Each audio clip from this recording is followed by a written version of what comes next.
than a meter is called a decameter. The unit that's 100 times bigger than a meter is called a hectometer.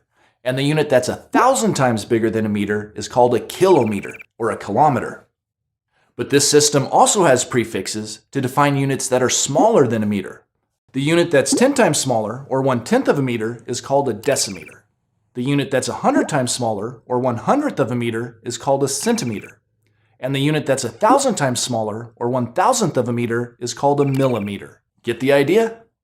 There are also abbreviations for each of these units to make writing them down a lot more convenient. A meter is just abbreviated as M, and then you put other letters in front of that for the other units. For example, a kilometer is abbreviated km, while a centimeter is abbreviated cm. So why does the metric system make working with units easier? Well, notice the pattern we get if we put these units in order with the largest unit on the left and the smallest unit on the right. Each unit is 10 times bigger than the unit immediately on its right and 10 times smaller than the unit immediately on its left. That's exactly the same pattern that the number places use in our decimal number system. This diagram can give you an idea of how the units relate to each other.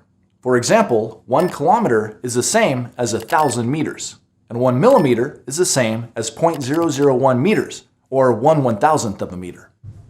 And because all these different units of length are based on powers of 10, you can convert between them just by shifting the decimal point one place at a time, which is equivalent to either multiplying or dividing by 10, depending on which direction you shift. 2.754 kilometers is the same as 27.54 hectometers, which is the same as 275.4 decameters, which is the same as 2,754 meters, which is the same as 27,540 decimeters, and so on. You can convert to the next smaller metric unit by